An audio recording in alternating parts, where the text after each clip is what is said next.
वैसे तो सामान्य रूप से हर वस्तु एक ही होती है, सामान्य से एक होती है, विशेष से अनेक होती है।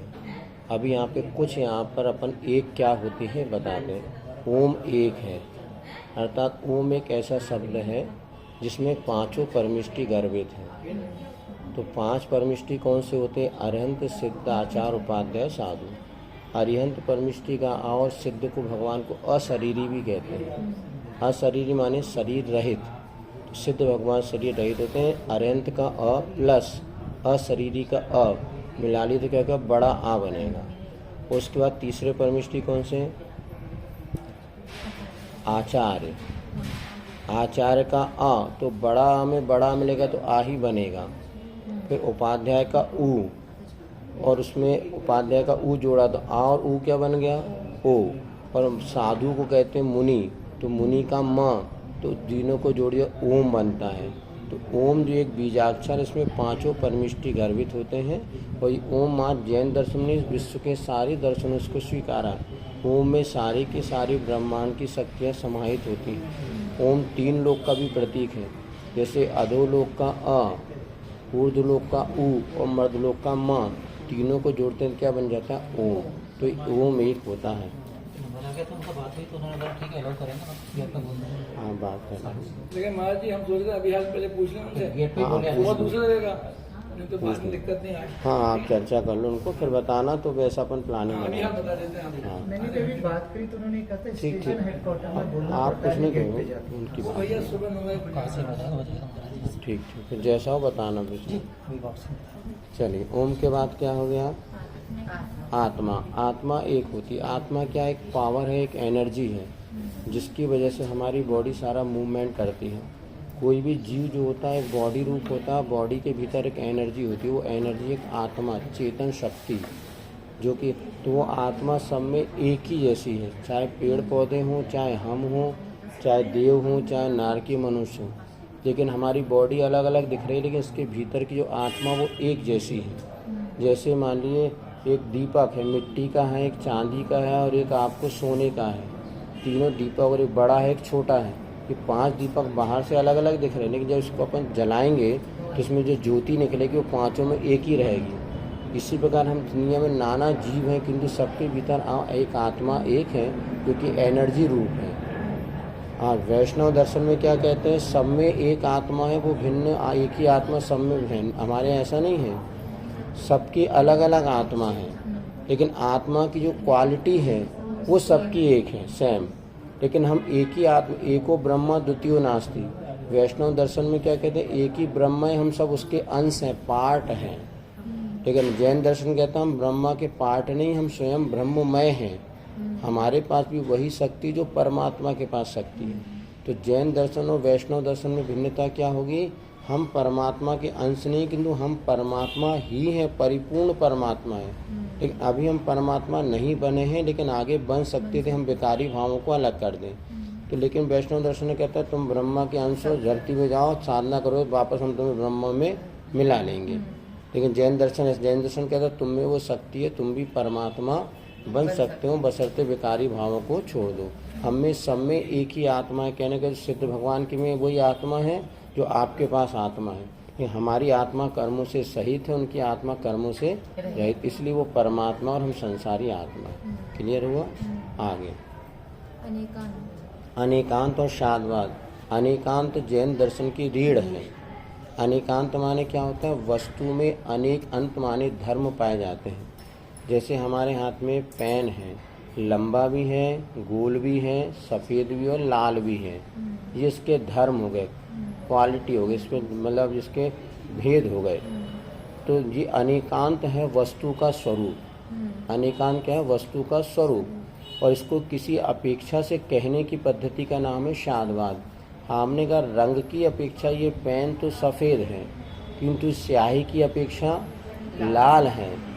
हाइट की अपेक्षा लंबा है, किंतु राउंड की अपेक्षा गोल है।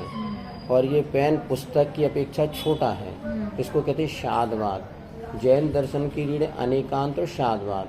तो अनेकांत के कथन करने वाली पद्धति को शादवाद भी कहते हैं, अनेकांतवाद भी कहते हैं।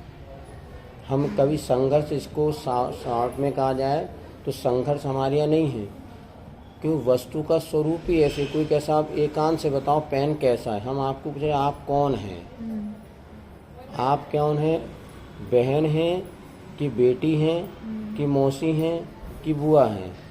किसी के संदर्भ में बहन है, हाँ, तो वो जो हम, वो आप कैसे अनेकांत स्वरूप। और आपको जब बहन बुलाएगी तो दीदी कहेगी, क्या क्या, बहन की अपेक्षा आप बहन हैं और पिता की अपेक्षा आप बेटी हैं, इसको कहते हैं शादवाद। और ये पूरे जैन दर्शन की रीढ़ है, आधार है। विश्व में अगर कहीं जैन दर्शन की बात उठती है तो जैन दर्शन अनेकांत और शादवादवादी है। विश्व के जितने भी दर्शन है वो एकांतवादी हैं। जैसे बौद्ध कहता है वस्तु क्षणिक है, हर समय नष्ट, किंतु जैन दर्शन है क्षणिक नहीं, वस्तु शाश्वत भी है। तो द्रव्य की अपेक्षा शाश्वत है, पर्याय की अपेक्षा क्षणिक है। तो जीव जीता है कि मरता है? जीता भी है और मरता भी है। पर्याय की अपेक्षा प्रति समय नष्ट हो रहा है, किंतु द्रव्य की अपेक्षा वो हमेशा था है और रहेगा। जैसे आप बचपन में जब आपकी 2 साल की उम्र थी तब क्या थे, आपका नाम वही था, अभी भी वही है। और जब ब्याह शादी हो गई, गृहस्थ में फंस गए, बड़े तो आप तो वही हैं। तो वही की अपेक्षा तो मैं शाश्वत हूँ, किंतु अभी बचपना चला गया, युवावस्था आ गई, युवावस्था जाएगी प्रौढ़ावस्था, प्रौढ़ से बढ़, तो ये अवस्थाएं जो परिवर्तित हो रही, इसकी अपेक्षा पर्याय परिवर्तन भी है और शाश्वत भी है। तो जैन दर्शन अनेकांत रूप है, नित्य भी है और अनित्य भी है, जीव मरता भी और नहीं भी मरता। तो ये जो अनेकांतवाद मात्र जैन दर्शन की रीढ़, शादवाद किसी अपेक्षा से कथन करने की पद्धति। वैसे तो मैं बचपन से वही हूँ, जो बचपन में प्रवीण नाम था अभी भी प्रवीण नाम, और वृद्धावस्था में प्रवीण नाम, किंतु अंतर क्या आ गया, बचपना अलग था, युवावस्था अलग थी, प्रौढ़ावस्था अलग और वृद्धावस्था अलग हुई। तो जो पर्याय बदले इसकी अपेक्षा अनित्य है, किंतु वही नाम है प्रवीण है, इसकी अपेक्षा नित्य भी है। फिर अनेकांत और शादवाद, तो अनेकांत माने होता है ही, और शादवाद माने एकांत माने हो गया ही, और अनेकांत माने भी। एकांत मिथ्यात्व है और अनेकांत सम्यक है। मैं बेटी ही हूँ, ये गलत है, मैं बेटी भी हूँ, ये अनेकांत है। आई बस अगला है अनेकांत शादवाद, क्लियर हो गया ना डाउट। और ये हमेशा कभी भी बड़े बड़े पीएससी एमपी यूपीएससी आदमी यही प्रश्न पूछा जाता है, और अनेक लोग इसमें हड़बड़ा जाते हैं। उनका कहना था शादवाद नहीं शायदवाद है। अरे शायदवाद और शादवाद में शायद आप बेटी हैं, इसमें क्या हो गया, कंफर्म नहीं है शायद, नहीं शादवाद में कंफर्म है, पिता की अपेक्षा बेटी है। ज़्यादातर विद्वान इसको शायद मानते हैं। अरे बोले जैन दर्शन तो बिन पैंदी का लोटा है, कभी कहता है बेटी है, कभी कहता है बहन है, कभी कहता है मौसी है, कभी, तो जैसे नहीं किसी अपेक्षा से हम कहते हैं तो इसलिए शायद नहीं, परफेक्ट है। तो जैन दर्शन परफेक्ट कन्फर्म बताता है। आप क्या है ये अगला, ह्रीम एक बीजाक्षर है, ह्रीम जिसमें 24 तीर्थंकर का प्रतीक है, इतने ही समझ में आ गए। श्री ये लक्ष्मी का बहिरंग अंतरण लक्ष्मी, श्री बीजाक्षर होता है, वह श्रीकार लिखते ना, ये सब बीजाक्षर माने जाते हैं। इसमें आ गए स्वास्तिक जो बनता है ना, स्वस्तिक, ये भी एक मंगल का प्रतीक है, बीजाक्षर नहीं है लेकिन एक स्वस्तिक है, इसको भी सारे धर्मों ने स्वीकारा है, एक प्रकार से मांगलिक प्रतीक है। श्री और ओम और ह्रीम इसको लिख के मिटाना नहीं चाहिए, बीजाक्षर होता है, क्योंकि जैसे मंदिरों में रोज लिखते हैं। हाँ, वो श्री लिखते अपने अभिषेक के समय वो मिट जाता। ह्रीम वगैरह श्री ओम ये है, ये बीजाक्षर है, इसका मान सम्मान होता है, ये पूजनी है तीनों बीजा, किंतु स्वस्तिक पूजनी नहीं है। स्वस्तिक के ऊपर बैठ भी सकते हैं, हम लोग दीक्षा होती स्वस्तिक बनाते फिर उस पर बैठ जाते हैं। स्वस्तिक मंगल का प्रतीक मात्र है, किंतु ओम ह्रीम श्रीम ये पूजनी है, क्योंकि इनमें 24 तीर्थंकर, पंच परमेष्टि और अरिंद परमेष्टि के लक्ष्मी का ये प्रतीक है ना। तो यदि अपने श्री लिखा है तो उसको बैठना नहीं, उस पर थूक गलत नहीं, लेकिन स्वस्तिक लिखा है तो उस पर बैठ भी सकते हैं। तो ये इतना दोनों में अंतर समझना है। वो 3 डॉट बनाते हैं, रत्नत्रय के प्रतीक बना सकते हैं। हाँ बना सकते हो। उसमें जैनत की गौरव गाथा में सब दिया उसमें, हाँ वो दिया उसको, उसमें पढ़ना। नमोकार मंत्र एक है जिसमें 5 परमेष्टि को नमस्कार किया गया। अगला सिद्धशिला माने जब अपन पूजन पढ़ते ना, अष्टम वसुधा पाने को कर्मे या, तो अष्टम वसुधा क्या है, 7 नरकों की भूमि है और एक यहाँ पे ऊपर अष्टम भूमि है जिसको सिद्धशिला कहते हैं। सिद्धशिला वैसे तो एक राजू लंबी चौड़ी है, जिसका नाम है ईसत प्राग भार नामक भूमि है, एक प्लेटफॉर्म पूरा, उसके ऊपर 45 आयोजन का चंद्रमा के आकार की एक शिला बनी हुई है, उसको सिद्ध शिला कहते हैं। वो एक ही नहीं, सिद्ध शिला पर भगवान नहीं रहते, भगवान सिद्ध शिला से और ऊपर जाते हैं। जो तनुबात वलय होते हैं, 3 प्रकार के वलय होते हैं, जो लोकाकाश का नक्शापन देखते ना, अंत में बाउंड्री होती है, वो बाउंड्री 3 तनुबात वलय, घनबात वलय और घनोदय। उन बात वलयों में सबसे अंतिम जो तनुबात वलय होता है उसमें सिद्ध परमिष्टि रहते हैं। लेकिन सिद्ध शिला किसको कहते हैं? 8वीं पृथ्वी जो है ना, उसका नाम है ईसा उस प्राक भार, उसमें जो 45 आयोजन प्रमाण सिद्ध शिला बनी वो एक है। उसी के ऊपर जाके टॉप पे सिद्ध भगवान है। हमने यहाँ से गुब्बारा छोड़ा तो गुब्बारा कहाँ जाएगा? छत पे टिपकेगा। सिद्ध भगवान जितने भी जाएंगे ऊपर एक उनकी बाउंड्री है, उस पर उनका मस्तिष्क टिक जाएगा, बाकी नीचे ऊपर ज़्यादा होते रहेंगे। तो गुब्बारा के समय उसके आगे धर्मास्तिका, इसलिए वो नहीं जा पाते। बाकी सिद्ध शिला किसे कहते? अष्टम भूमि, अष्टम वसुधा पानेभू।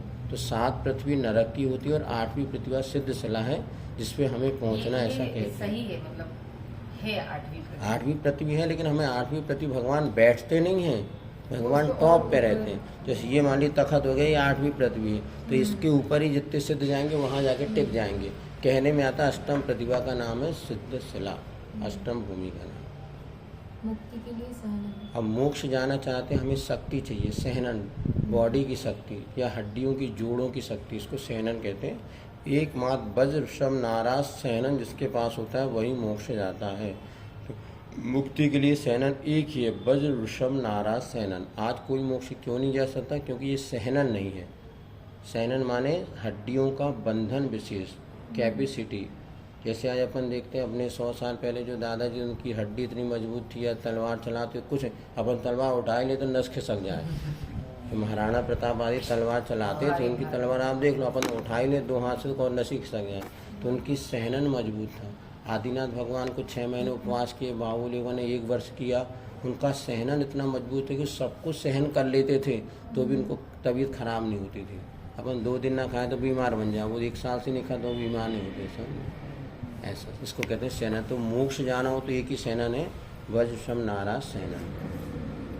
मूर्तिक द्रव्य। मूर्ति द्रव्य, मूर्ति उसे कहते हैं जिसमें स्पर्श रस गंध वर्ण पाया जाए। वो अमूर्तिक उसे कहते हैं जिसमें ये वर्ण रस गंध आदि नहीं होते।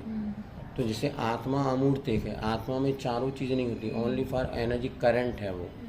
और बाकी वस्तु में स्पर्श रस गंध वर्ण होता। तो एक 6 द्रव्य होते हैं, जीव, पुद्गल, धर्म, धर्म, आकाश और काल। इसमें पुद्गल द्रव्य तो मूर्तिक है। क्यों? क्योंकि इसमें वर्ण रस गंध और स्पर्श पाया जाता है, बाकी किसी द्रव्य में ये नहीं पाया जाता। तो ये हमारे हाथ में पेन है, कौन सा द्रव्य? पुद्गल द्रव्य। क्यों? इसमें वर्ण रस गंध पाए, इसको मूर्त कहते हैं। तो जिसमें चारों चीज़ पाई जाए मूर्त। आप हमें देख रहे हैं, ये मूर्त द्रव्य दिख रहा है, और सिद्ध भगवान दिखते नहीं, वो अमूर्त हो गए। तो आत्मा कैसे? अमूर्त।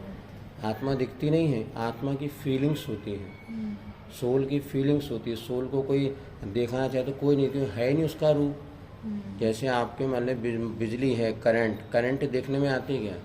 लेकिन फीलिंग्स में आती नहीं आती है। उसका बटन पकड़ के देखो तो झटका लगता है, तो करंट है।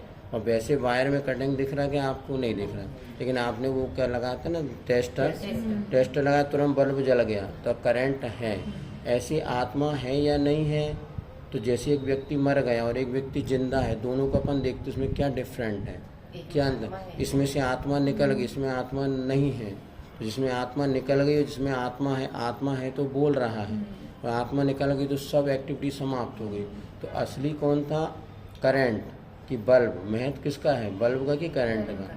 करंट। तो आत्मा तो सजी का महत्व है। जब कोई व्यक्ति जिंदा था, कोरोना हो गया, अरे हमारे दादाजी भैया 2 करोड़ ले लो, 10 करोड़ हम बचा लो, और मरने के बाद भैया अब ले जाओ, राख कर दो, जला दो। अरे अभी आप कह रहे 2 करोड़ जलाने क्यों कह रहे? इसमें से आत्मा निकल गई। तो यहाँ पर ये समझ लो। एक आखिरी बचा है, त्रसनाली। हाँ, त्रसनाली, जहाँ पे त्रस जीव रहते हैं उसको त्रसनाली कहते हैं। ये 3 लोग का नक्शा जब आप पढ़ेंगे तो बता देंगे।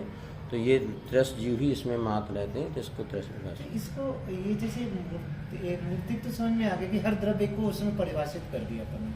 है ना, इसीलिए एक नहीं मूर्ति हाँ हाँ एक अभी एक में बताया बाकी इसके भेद प्रभेद अपने 2 पढ़ेंगे तो आगे 3 4 5 ये सब आपको समझ में तृष्ण आएगा। नाली मतलब वो नाली के लिए नहीं काम नहीं है। तृष्ण हाँ तृष्ण नाली 3 लोग का जो नक्शा बना ना इसमें, तो 3 लोग के नक्शे में बीचों बीच एक राजू प्रमाण लंबी चौड़ी तृष्ण नाली जिसमें तृष जीव के रहते हैं। वो एक वो नाड़ी जो एक ही तृष्ण नाली जिसमें तृष जीव रहते हैं, बाकी और कहीं तृष जीव नहीं रहते। एक सामान्य कथन करें दुनिया में सारी वस्तु एक ही है, लेकिन उसको भी तो एक में ज़्यादा नहीं, एक को वैसे गिना नहीं जाता, एक की कोई गिनती नहीं होती, गिनती तो 2 से प्रारंभ होती है। एक का कोई एक में एक का कोई एक तो इकाई होती है, गिनती नहीं। तो अभी एक सामान से आपको 5-6 बातें बता दी, इसको ध्यान रखोगे। फिर आगे 2 क्या है ये और अपन बता देंगे, 3 क्या है, जैसा समय मिलेगा तो जब भी इसको तुम आओ महाराज जी के पास बैठो। अभी तो और जितना अपनी आपको पढ़ाया नोट्स वही लेके ले आया लो करो। ये। अपनी नोटबुक लाया करो, उसमें कुछ चीजें रहती हैं। अब ये मतलब ये अच्छा नोटबुक अब जाके घर में 2-4 बार सुनते रहो। इनका है ना अपने मोबाइल